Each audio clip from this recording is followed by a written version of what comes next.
Good morning, everyone. Welcome back to Exodus class.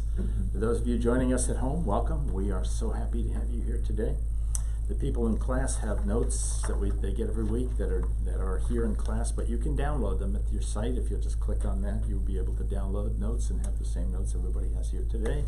If you have that and a Bible with you, you are good to go. So let's get into our class. We are in class number 4. And we are in Exodus chapter 2, verse 11, and we're going to follow on through Exodus chapter 3, verse 12. That's quite a few verses. We're going to get into the story of how Moses is called. We talked about a lot of background and just stuff about Egypt and about Moses and about Israel, but now we're ready to start looking at how Moses is actually called. So when we left off last week, Moses' parents had put him as a baby in a basket and put him in the Nile River because Pharaoh was going to kill him. Pharaoh wanted to kill all Jewish boy babies at that point. Sounds a lot like what happened with Jesus, right? Mm-hmm. Interestingly enough, when it happened with Jesus, Jesus went to Egypt. Right. So Pharaoh is in Egypt. Isaiah said, I called my son out of Egypt, right? He's talking about Moses and he's talking about Jesus. So Pharaoh's daughter finds him. Pharaoh's daughter is presumably the daughter of Pharaoh Thutmose I, and her name presumably is Hatshepsut. We're not exactly sure of that, but it seems like the most logical answer. So she is presumably the daughter of Pharaoh Thutmose I at that time. And this time that we're talking about is about 1526 BC when Moses is born. So Pharaoh's daughter takes him in. She asks Moses' actual birth mother to nurse him, and she nurses him presumably for the traditional Egyptian time of 5 years, which seems a little long to us, but that is what they did in those days. So presumably from about 1526 to about 1521, he was with Moses' mother, his actual birth mother, and she presumably helped him to understand some things about his heritage and the fact that he was really Hebrew. And although he was about to be in aristocracy and the royal family, actually, of Pharaoh, that he was really a Jew. He was a Hebrew. And eventually the mother brought him back to Pharaoh's daughter, and that was about 5 years later. And we talked, when we ended last week, we talked about the scene when Pharaoh's daughter took this baby, her baby, Moses, and brought him in front of her father, Thutmose I, who tried to kill him, and presented him as her son. Imagine that scene, right? Imagine that scene of Pharaoh's daughter coming in with this little baby who, well, I guess at that point he's a 5-year-old, but bringing him in front of Pharaoh Thutmose I, who tried to kill him, and presents him as her son. That makes him sort of Pharaoh's grandson, who he just tried to kill. So, anyway, that's where we left off last week. So now let's take a look at verse 11, which is the next verse, and also at verse 12. Verse 11, one day after Moses had grown up, so we're going to jump now 35 years into the future. Okay, we were at 1526 when he was born, 1521 when he was brought to Pharaoh. Now we're going to jump 35 years into the future to 1486, just so you know. So one day, poof, 35 years just disappeared. One day after Moses had grown up, he went out to where his own people were and watched them at their hard labor. He saw an Egyptian beating a Hebrew, one of his own people. A couple of things to notice there. Moses had grown up. Remember, he is in Luxor, which is the capital. That's where Pharaoh is. Where are the Hebrew people? They're up in Goshen. That's 300 miles away over the desert. Or you can take a boat, I guess. But they're 300 miles away. So this is not just hey, I think I'll take a little drive out in the country today. This is a 300-mile trek, which either he does over the desert, which would take him a week or so, or he does by boat, which might take him a week or two. Coming down the Nile is a lot easier than going up. This is down the Nile, by the way, this way. So somehow he gets from Luxor to Goshen, and he goes to see his people working. Interesting. obviously God's leading him here, right? Why would he, after 35 years of being treated as Pharaoh's son, or Pharaoh's grandson, I guess it would be, why would he get in a boat or take a walk and go to Goshen to see his people working?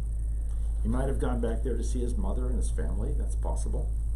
Or he might have been led by the Lord to go there. It says his own people, right? His own people. Aren't his own people the Egyptians? Apparently not. Apparently he knew that his own people were the Jews, the Hebrews. Interesting. His own people. When he gets a certain age, he wants to know who he is. Yeah. So one day, after Moses had grown up, he went out to where his own people were and watched them at their hard labor. So they're in slavery. They're working up there. They're building cities for Pharaoh up in this neck of the woods up here. He saw an Egyptian beating a Hebrew. Again, he says, one of his own people. So he looks at this Egyptian whipping a Hebrew slave and thinks, he doesn't think, hey, I'm an Egyptian, that's an Egyptian, this is okay. He thinks he's beating one of my people. He's beating a Jew. So he's looking at the Jews at this point as being his people. Presumably he was that way all along underneath. Probably he had to pretend to be Egyptian, but presumably he understood all along from his birth mother that he is Hebrew. Not exactly clear, but clearly God is leading him here to this point. So he's watching this person being beat. Looking this way and that and seeing no one, he killed the Egyptian and hid him in the sand. So he looks around and makes sure there's no Egyptians around that can see him, because killing an Egyptian is a capital crime. That's death, right? Even for Pharaoh's son, that would be, or Pharaoh's grandson, that would be a capital crime. So he looks around, there's nobody there, just the two of them. He kills the guy who's doing the beating, and then he goes and buries him in the sand. That had to take some time. Yeah, although sand's easier to move than a lot of things, but yeah, I mean, digging a grave in sand is easier than digging a grave in rock or something, right? Or stony ground. But buries him in the sand. So at that point, how many people are left who know what happened besides him? There's one, right? That's the person who was saved, the Hebrew who was saved. The only person left here. So now let's look at what happened the next day. This is verse 13. The next day he went out and saw, so he goes back home, not home, but wherever he's staying, goes back out the next day. Next day he went out and saw two Hebrews fighting, right? Two Hebrews are fighting. He asked the one in the wrong, so it was obvious to him which one was right and which one was wrong. Why are you hitting your fellow Hebrew? Logical question, right? Why are you hitting your fellow Hebrew? Does the guy really answer him? Let's look at verse 14. The man doesn't say he did this or he did that or he stole this or he stole that. He challenges Moses' authority here. The man said, "Who made you ruler and judge over us?" In other words, who do you think you are? Questioning me, right? Who do you think you are? Are you thinking of killing me like you killed that Egyptian? This guy who's just happens to be beating up on somebody else, this is a Hebrew beating up on another Hebrew, realizes the next day that Moses just killed an Egyptian. What does that tell us is happening here? Right? Rumors are spreading among the Hebrew community. Rumors are spreading. There's only one person that could have started that rumor. That was the person who was being beaten the day before. He's the only person who could have started that rumor. And now all of a sudden this random guy knows about it the next day. So the rumor is poof, it's out there. Even though he looked around and tried to hide the whole thing and buried him in the sand, it's not going to happen. He murdered somebody and it is now known. Okay. He asked the one in the wrong. The man said, who made you ruler and judge over us? Are you thinking of killing me as you killed the Egyptian? So there it is. The man is accusing him, not accusing him. He's asking him if he's going to get killed as well by him. In other words, the guy who got killed yesterday was in the wrong. He got killed by Moses. This guy was in the wrong. He wants to know if he's going to get killed as well. And he's challenging Moses' authority to even do this. Moses was afraid and thought, what I did must have become known. So there's 2 points there. Number one, Moses is afraid, right? I'm going to come back to that one in a minute. But it starts from the second point, which is, what I did must have become known. So all of a sudden he realizes it's out there. It's out there that he just murdered an Egyptian. Why? Because the Egyptian was beating a Jew, a Jewish slave, one of his own people. Is Pharaoh going to understand that? Mm-hmm. That's a capital crime in Egypt. Pharaoh's going to have him killed if he finds out. Now that makes the assumption that Pharaoh might not exactly be a friend of his, and that's probably the case at that point. Remember, at this point we're in 1486 BC, and at that point the Pharaoh on the throne is Pharaoh Thutmose II. That's the son of this Pharaoh here. So he is now the Pharaoh on the throne at that point. So he's afraid Pharaoh's going to find out. He knows Pharaoh's going to find out. If it's spread this quickly in one day, 300 miles is nothing. It's going to spread very quickly, all the way down to Pharaoh very quickly. So what I did must have become known. Verse 15. When Pharaoh heard of this, he tried to kill Moses. So it gets to Pharaoh, right? Obviously, we don't know how long it takes. There's nothing in here about the time, but for over some period of time, a couple days, a couple weeks, a couple months, whatever, it gets to Pharaoh down in Luxor, and Pharaoh makes the decision that this man must die, even though he is the son of his queen, his royal queen, right? At this point, Hatshepsut, his mother, is the royal queen of Thutmose II. So even though he's the son of his wife, of his royal queen, he's ready to kill Moses because Moses killed an Egyptian. Moses is now presenting himself as a Hebrew. It's a different thing if an Egyptian kills an Egyptian. If a Hebrew kills an Egyptian, that's a whole other thing. Questions on that? So, Moses fled from Pharaoh. So Moses decides, I'm going to get out of Dodge. I'm going to get out of here and take off and go someplace because Pharaoh's going to kill me. So he's up here in Goshen, presumably, and he decides to get out, to go. So where's he going to go?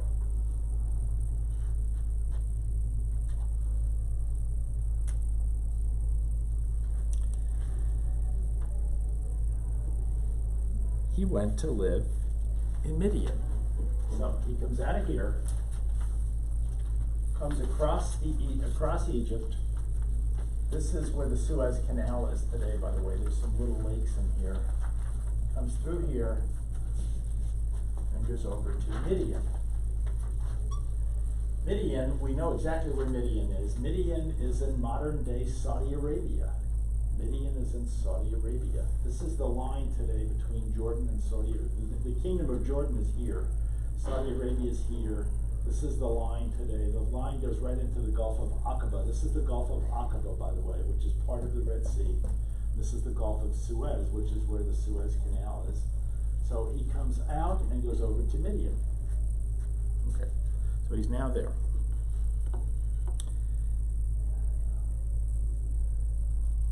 He fled from Pharaoh and went to live in Midian, where he sat down by a well. Oh, by the way, Midian, why did he go to Midian? Anybody remember who Midian was in the Bible? Okay, Abraham had Sarah as his wife. Later on, he took a second wife, and his second wife's name was Keturah. She's very, only a few places in the Bible, but Keturah. And Keturah had a number of sons, and one of them was Midian.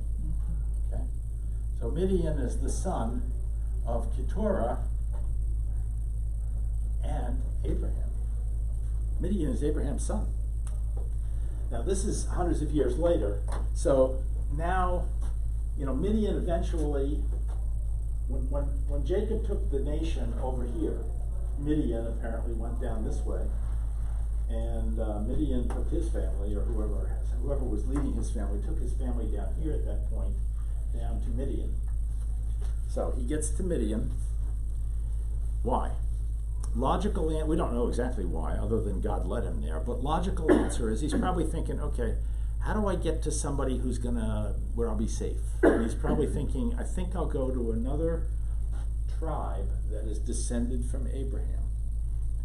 By the way, the Midians believed in the one true God, but they also believed in other gods. So the one true God was one of their gods, but not the one true God. He was one of their gods.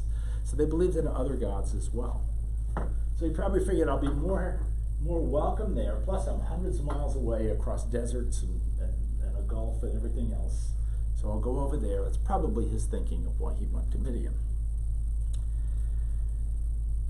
where he sat down by a well. So he gets to Midian and he sits down at a well.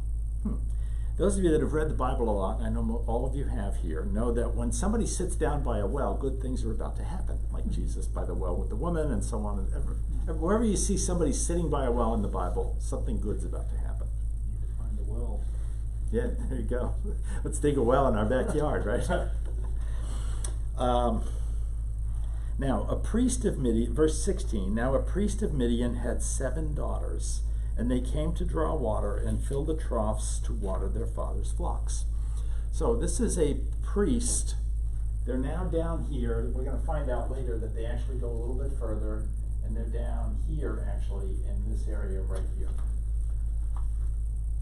So this priest of Midian, I don't know what a priest of Midian does, but he's presumably responsible to worship the one true God and also worship all these other gods. But he's a descendant of Abraham, which is better than nothing, right? So a priest of Midian has 7 daughters, no sons, 7 daughters, and they're out watering the sheep at the well. So everything's good. And they came to draw water and fill the troughs to water their father's flocks. So I don't know how big his flock was, but if they had to fill troughs to water the sheep, there's probably a lot of water that they had to go pull up out of the well, dump into a bucket, take the bucket, and buckets of water are heavy, okay? Heavy, especially for women to carry, but heavy. Bring it over and dump it in the trough, wherever the trough was. It might not even have been right there. And do that, I don't know how many times, to get enough water to water an entire herd of sheep. But they had to do that. So these are women doing this. They're working hard at this. And what happens next? Some shepherds came along and drove them away. Right? So some bad guys come and say, get out of here. So the women get out and go, and or they're ready to get out. But Moses got up and came to their rescue and watered their flock. So Moses is sitting by the well. He gets up, chases the bad guys away, and not only does he chase the bad guys away and save their day, but he then draws all the water himself, carries those buckets over there, and puts them in the trough so fast that they're done with that was their entire day's chore. They're done with their entire day's chore pretty quickly. So now they've got nothing to do, so what do? They run home to Daddy and tell him what happened, and they get home, and their father says, why are you home early, right? Why are you home early? Let's take a look at that. So when the girls returned to Reuel, their father, he asked them, why have you returned so early today? So the father is saying, how'd you get back here so quick? And they answered, verse 19, they answered, an Egyptian rescued us from the shepherds. He even drew water for us and watered the flock. So they tell their dad what happened. They tell him that Moses came along and drew up all, chased the bad guys away, drew up all the water, put it all out there in the troughs and watered the flock. And now they're home early as a result. Cool. So what does the dad say? And where is he? Reuel asked his daughter. In other words, why'd you leave him out there, right? Why, bring him here, right? Where is he? Reuel asked his daughters. Why did you leave him? Invite him to have something to eat. Okay, so ask him to dinner. Bring him here. Let's have, not necessarily dinner, but ask him here. Ask him and invite him here. Now, people in the Middle East are very inviting. Hospitality is an extremely important thing, even today in that part of the world. When we were in Egypt, we were amazed at the hospitality of some of the people we ran into in Egypt. This part of the world over here is really into hospitality. So Reuel says, bring him here. I want to meet him and I want to give him something to eat. Verse 21, Moses agreed to stay with the man. So, boy, we're jumping forward here. We go from bring him in to have a meal to Moses is going to stay with him there. Sounds pretty cool. He's got 7 daughters, right? At any rate, Moses agrees to stay with the man who gave his daughter Zipporah to Moses in marriage. So, wow, we've gone from Moses is showing up at the well and chasing the bad guys away to now he's picked out one of the 7 daughters and he is getting married to her. Now, we don't know the time frame of how long it took from that initial thing, that initial meal, to the point where he's married. It may have been a couple of years or something. We don't know. But at some point in there, he gets married to Zipporah, who is now his wife. So he is married to a Midian. And he's now Reuel's only son-in-law at this point. Which means he, I think, could probably be looked at as being a priest of Midian as well, because his father-in-law is a priest of Midian. Which is interesting because Midians worship all these other gods as well as the one true God. That's some fascinating things to think about here. I haven't thought it all through, and the Bible doesn't give us enough information to figure it all out. But you can kind of speculate in your mind, what did Moses think about that? At any rate, Zipporah gave birth to a son, and Moses called him Gershom. Now, Gershom in Hebrew means foreigner. So a Gershom is a foreigner. So Moses says, I have become a foreigner in a foreign land. So he named his son Gershom because he's a foreigner in a foreign land. So now he has one son. We're going to find out later that he will eventually have a second son through Zipporah. So eventually he has 2 sons, but I'm just throwing that out there for now. During that long period, so now we're through this period. That's all we're going to know about this period. Then we're going to go through another long period of 40 more years here. During that long period where he's just here in Midian, taking care of sheep, married to his daughter, raising his kids, right? He's right up here in Midian. During that period, during that long period, the king of Egypt died. Which king? Now let's go back through this, what we looked at last week. Hatshepsut was married to Thutmose II. That's the guy that just tried to kill. By the way, Thutmose I tried to kill him when he was a baby. Thutmose II tried to kill him when he killed the Egyptian. And his royal queen is Hatshepsut, who's his mother or his stepmother. Thutmose dies, but that's not what's going on here. Thutmose dies, and his little baby son, Thutmose III, who's about 1 or 2 years old, becomes Pharaoh. Not a lot a 1-year-old can do to rule a kingdom, right? So he needs a regent. Because she is the royal queen, even though she is not actually Thutmose III's mother, that's a different woman. Because she is the royal queen, she gets to be the regent. She is now the regent of Thutmose III. And for the next 8 years, she is essentially ruling the kingdom as regent. I'm sorry, for the next 13 years. I can't remember, it's either 8 or 13. But anyway, for the next X number of years, she's ruling the kingdom essentially as regent. There comes a point where she just kind of keeps him there next to her, but just she calls herself Pharaoh, and she rules as Pharaoh. And that's for the last period of that time, which is, it's 21 years all total in here, between these 2 pieces. I think it's 8 years she ruled as regent and 13 years as Pharaoh, but I might have that reversed. But at any rate, it's 21 years all total that Hatshepsut, in effect, is Pharaoh of Egypt.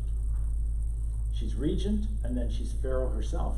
Her son is still sitting next to her. He is technically co-Pharaoh, or whatever you want to call it, but she's making all the decisions. Everybody's loyal to her. The generals are loyal to her. She is the Pharaoh. During that period, she even takes the title of Pharaoh. So, who dies? Hatshepsut dies. Hatshepsut dies in 1558 BC. We have that date pretty well down from archaeology. Hatshepsut died, 1458, sorry.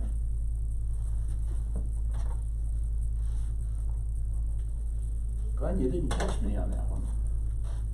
That's true. I'm off the mark. Yeah, you gotta get with the program here. Yeah.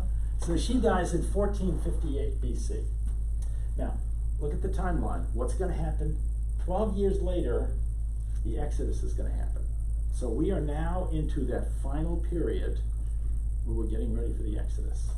Thutmose III takes over when she dies. Thutmose III hates his mother. When Deb and I were in Egypt, and Steve, you were there with us, and Stephen Kelly was with us, we saw how Hatshepsut, she was this huge builder. She built the Temple of Karnak, the biggest temple in all of Egypt. She was this incredible builder. But her son went in and took her name and her picture, her sculpture. Yeah, her sculpture off of everything, chiseled it off. So her son was so angry at her for keeping him off the throne for all those years that he hated her. And we can probably guess that if he hated her, guess who else he probably hated? Moses. Yeah, her son, right? Or her stepson. And Moses was now clearly a Hebrew, clearly a Jew, so he hated the Jews as well. So he came from a line of his father and his grandfather, or his father and his grandfather, who hated the Jews anyway and tried to kill Moses. And now he inherits the throne at this time in 1458, and he is now the Pharaoh of the Exodus, right? Almost certainly. There are other people that think other things, but I think most people today think he is likely the Pharaoh of the Exodus. So during the next 12 years, what happens? Let's continue on with the story. During this 12 years that leads up to the Exodus. That makes sense why his heart was so hardened. Yeah. During that long period, the king of Egypt died. The king of Egypt was a woman, right? The king of Egypt was Hatshepsut. The Israelites groaned in their slavery and cried out, and their cry for help because of their slavery went up to God. So during that 12 years, their slavery became much worse. Why? Because Thutmose III was angry and wanted to make their slavery worse. So what do? They pray to God, they cry out to God for 12 years. And during that 12 years, it gets worse and worse and worse. What does God do? He listens to prayers, right? We know that. What does God do? God heard their groaning, and he remembered his covenant with Abraham, with Isaac, and with Jacob. Now, does that mean God has ears and he hears things when, no, God's a spirit. He doesn't hear things in the sense that we hear things. It means that their prayers came to him, and he recognized their prayers, and he was attentive to their prayers. And at this point, when it says he remembered his covenant with Abraham, Isaac, and Jacob, what it means is he's deciding now is finally the right time. The time is now to take the Jews out of Egypt. Remember, he had sent them here 200 and some years earlier, sent them to Goshen so that they could grow into a great nation of millions of people. And they've had slavery going on and this isolation, so they've kept the race pretty pure during that period. And now God is ready to take them out of there and bring them back to the land of milk and honey. Now the problem is that up in here, you've got all the ites up in here. We'll talk about them in a minute, but all this probably 5 million ites up there. So the Jews are going to have to be ready to go fight for that, and God's going to help them do that. But when it says God heard their groaning and remembered his covenant, that's what's being talked about. God has made the decision, now it's time to bring them back. Verse 25, so God looked on the Israelites and was concerned about them. So it's time for God to make the decisions about bringing them back. We now move into chapter 3, verse 1. Now Moses was tending the flock of Jethro, his father-in-law, the priest of Midian. So we heard the name Reuel earlier. Now he's called Jethro. Jethro is more of a title, apparently, in the Midian language, and Reuel was like his actual name, is how I understand it. When I read this thing, that's what it tells me. So Reuel and Jethro are the same person. Now Moses was tending the flock of Jethro, his father-in-law, the priest of Midian, and he led the flock to the far side of the wilderness and came to Horeb, the mountain of God. Okay, so he's up here. He's in Midian. Midian is, I don't know how big. Midian's pretty small. It's not real big. Midian might be like this, right? And he leads him to this mountain, Mount Horeb. Now, we're going to talk over the next few weeks. Mount Horeb is probably a mountain. It's probably in Saudi Arabia. A lot of people think it's out here. Probably not in Sinai. Actually, let me tell that story. There is a mountain in Mount Sinai that has been called Mount Sinai. It's right in the middle of the Sinai here.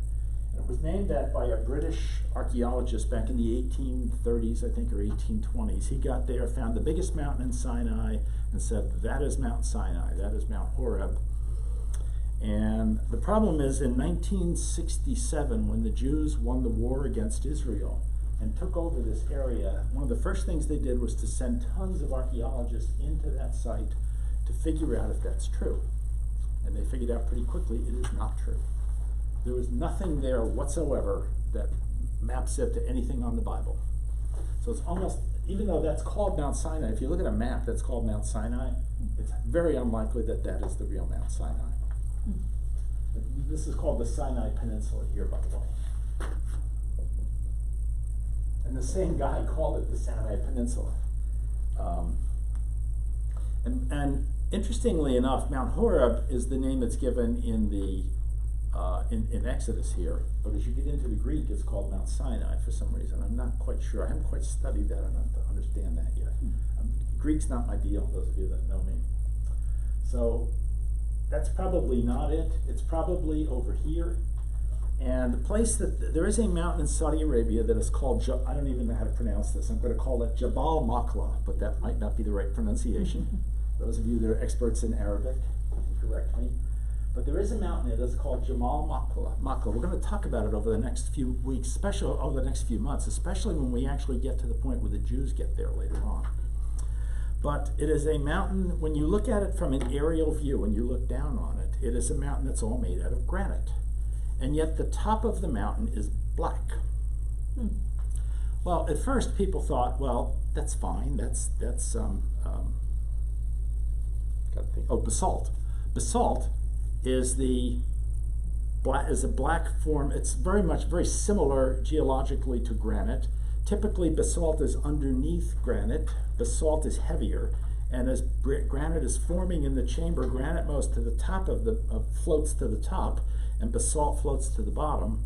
So it's kind of weird that basalt would be on top of granite. It doesn't make any sense. And the Saudi Arabians don't allow a lot of people in there. They're not terribly thrilled about the idea that people are going to prove anything about Israel and about the Jews in their territory. So it's very hard to get in there. But some of the geologists that have been in there say that this black on this rock is very thin. It's a thin veneer on the rock, that the rock is actually pink granite underneath.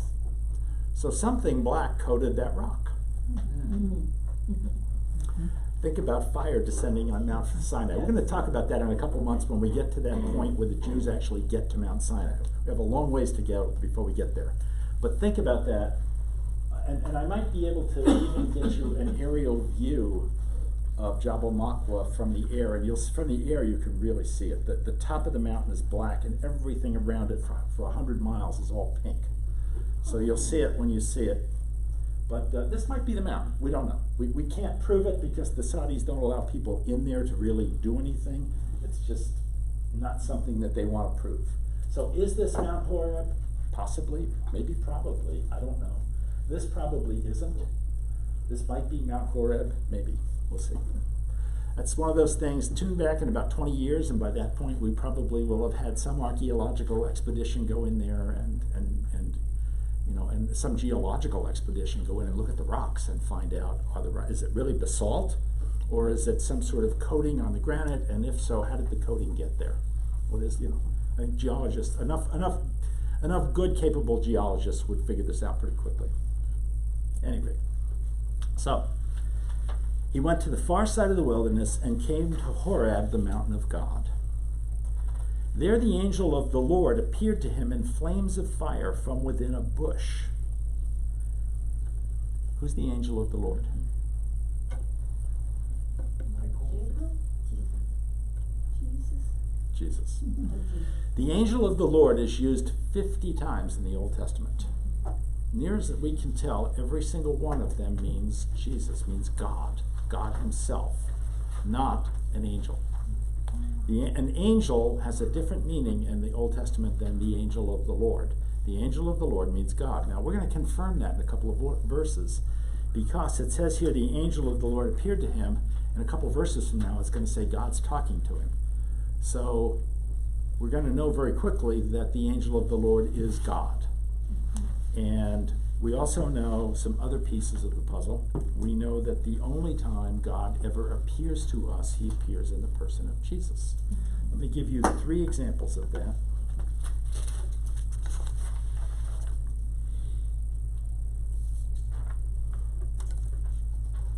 The first example is from Hebrews 1:3. Hebrews 1:3 says, "And he," that would be Jesus, "is the radiance of his glory," that would be God's glory, "and the exact representation of his nature." So when God appears to us, he appears to us as Jesus. We don't see the Father. There's no, we don't see the Father. We don't see the Holy Spirit. And upholds all things by the nature of his power. Now the second place we see it in the scriptures is in Colossians 1:15. Colossians 1:15 says, "He," that would be Jesus, "is the image of the invisible God." That would be the Trinity, right? The firstborn of all creation. So when God was creating things, they created an image of Jesus that we see. Now Jesus has been there since the beginning. He's not the firstborn. God isn't born. He is the firstborn of the creation. Since the creation, we see Jesus as an image of God, as the only image we see of God in the creation. And John 14:9, this is Jesus himself speaking, says, "He who has seen me has seen the Father." So we know from those 3 that the angel of the Lord is Jesus. And when we get to verse 5 in just a couple of minutes, we're going to see that verse 5 tells us flat out that the angel of the Lord is Jesus. So whenever you're reading the Old Testament, you see the term the angel of the Lord, don't think Gabriel or Michael or whoever, think Jesus. Okay? It's a pre-incarnate Jesus. Jesus has not come down yet at that point. It's in the Old Testament. Questions on this? The angel of the Lord appeared to him in flames of fire from within a bush. Moses saw that though the bush was on fire, it didn't burn up. So Moses is looking at this bush. He's there at this mountain, at Mount Horeb.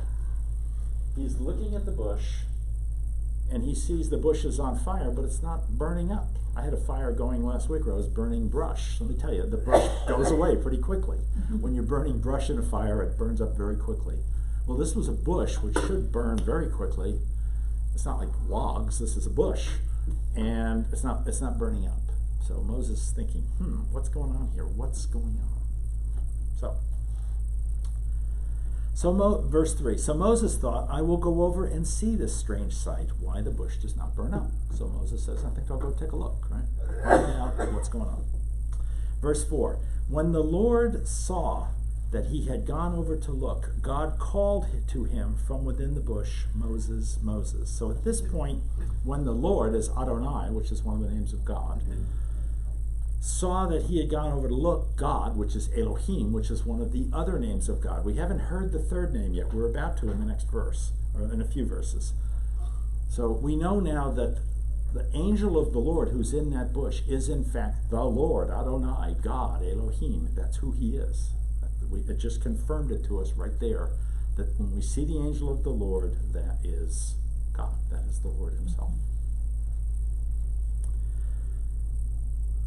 "When the Lord saw that he had gone over to look, God called to him from within the bush." So we know it's God because he's inside the bush calling, "Moses, Moses." And Moses said, "Here I am." So Moses answers the call, right? He's going to answer the call in a lot of ways here in the next few verses.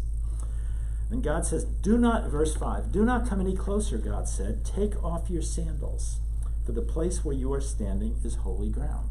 So he's telling Moses, don't get closer to the bush. You're good right where you are. Get your sandals off and be very reverent here. God wants him to be very reverent here.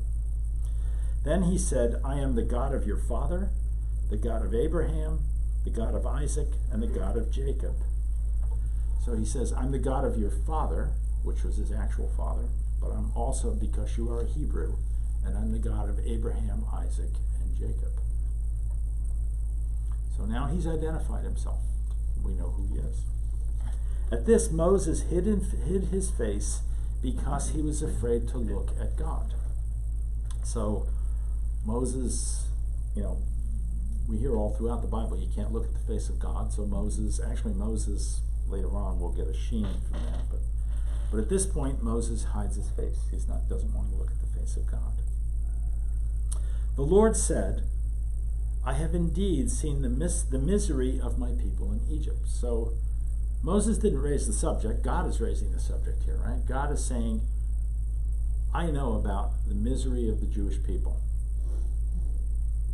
I have heard them crying out because of their slave drivers. They've been praying to me, they've been praying to God, and he's hearing those prayers. He's about to answer those prayers. And I am concerned about their suffering. So God is saying that their suffering is bothering him. He's something we haven't heard yet that he's going to do something, but presumably that's coming, and it is. Verse 8, here it is. So I have come down to rescue them from the hand of the Egyptians. So he's come down. He has now made the decision, right? At this point, we know he has made the decision. He's going to rescue them from their slavery, from the hand of the Egyptians. We don't know what he's going to do with them yet. We're about to find out. But at this point, we know he's going to rescue them. And to bring them up out of that land into a good and spacious land. So he's going to bring them out of Egypt and bring them to another place. They've been here for 216 years, and God's about to change that. They have grown into a massive nation. From 70 original people that came in, there are about 2 to 3 million right now. People, Jews. They have been growing tremendously. They've been very, very fertile in Israel. A land flowing with milk and honey. So there's the same phrase that God used when he was talking to Abraham. A land flowing with milk and honey. If that verse looks familiar, that's because God promised that to Abraham as well. So now the Jews are being told, I'm going to bring you back to the promised land. This is the promised land, the land that God promised Abraham, and now he's promising Moses that same land. But they had to grow big enough yet, a couple million people, to be able to go populate it. I mean, you can't populate a land the size of Israel with 70 people if there are 5 million other people living there. What's God going to do, strike them all dead? Even so, how are you going to farm it with 70 people? How are you going to handle this land? So they had to grow, and that's why God sent them to Egypt. Now he's ready to bring them back. That's what he's saying. It's time to bring you back. Verse 8, so I have come down to rescue them from, I said that, the home of the Canaanites, Hittites, Amorites, Perizzites, Hivites, and Jebusites. We'll talk about all these ites eventually, but at this point I'm just calling them the ites, and they're all populating Israel, which is up this way. So right now, they're all in control of the land of Israel. So Moses is probably sitting there thinking, okay, I'm down here in Midian. The ites, millions of them are up there. What's going to happen to them when we get there? Well, that's something we don't know yet. We'll find out as we get further into this book. So God is saying, that land's going to be yours, the land of the ites. Notice the first one was the Canaanites. The Canaanites we talked about earlier in the first class that we had here, that the Canaanites were Hamites. They were cursed by Noah when he got out of the ark. Noah couldn't curse Ham. Ham, remember the story, Ham left him drunk and laughed at him? Since Ham was already saved, we knew he was saved because he was in the ark. So since Ham was already saved, God couldn't curse Ham. So he cursed Canaan, his son. So we know that the ites are cursed. These are cursed people. That means God's going to replace them with the real people. So, verse 9, and now the cry of the Israelites has reached me, and I have seen the way the Egyptians are oppressing them. So God is saying, I've reached the point now where I'm going to do something about this. I will solve this problem of the Egyptians oppressing the Israelites in slavery. So he's going to get them out of slavery, he's going to get them out of Egypt, and he's going to put them into the promised land. That's what we've seen in these couple of verses that we've just read, right? God has made that decision now. The decision is made. So now go. I am sending you to Pharaoh to bring my people, the Israelites, out of Egypt. So there's the commission, right? Moses now gets his commission right there in verse 10. Moses, go. God is telling him, go. Go out. I am sending you to Pharaoh to bring my people, the Israelites, out of Egypt. So Moses is being sent by God to go to Pharaoh and to lead and to get Pharaoh to let the Jews go and to bring them out of Egypt.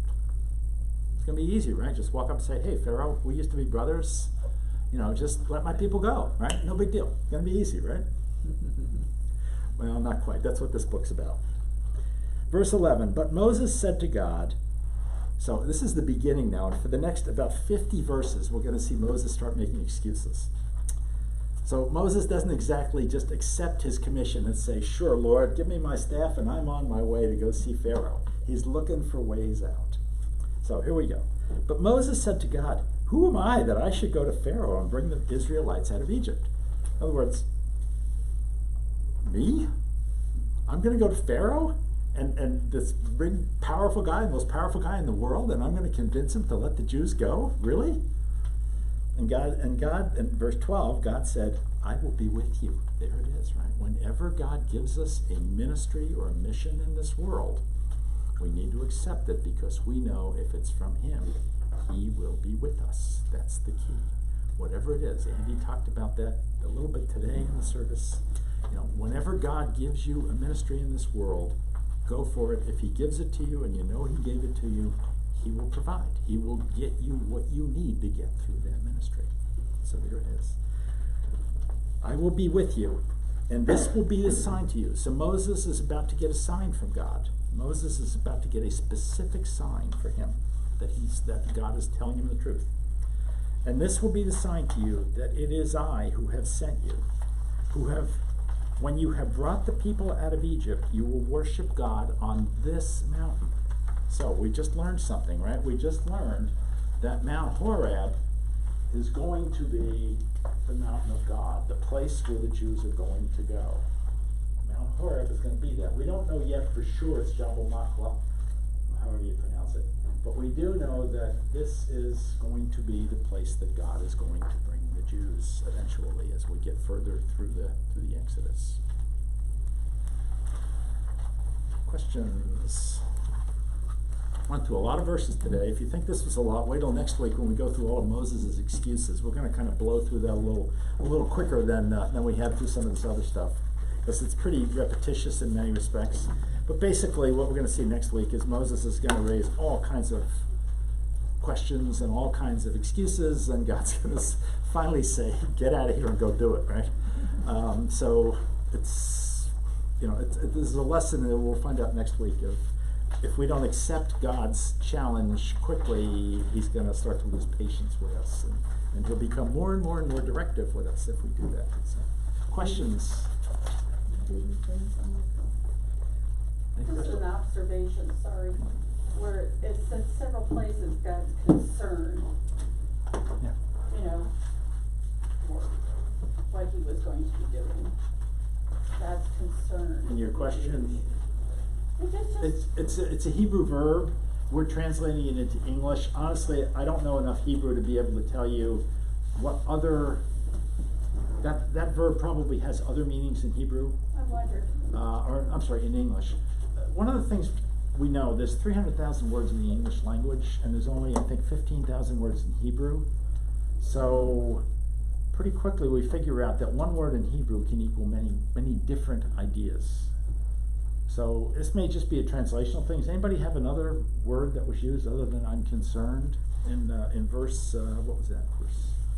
Let's see if anybody has a different word in their translation.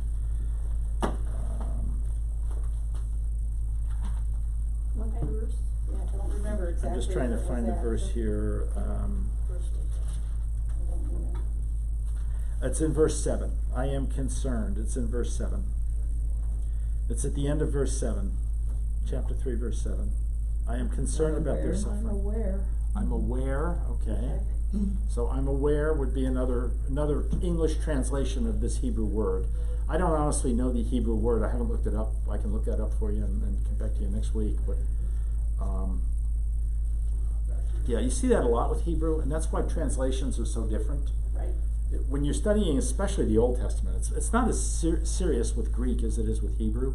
In the New Testament, there were way more Greek words than there are Hebrew words. So in the New King James Version, it says, "For I know their sorrows." okay, I know, I am aware, I am concerned. 3 different English translations of the same Hebrew word.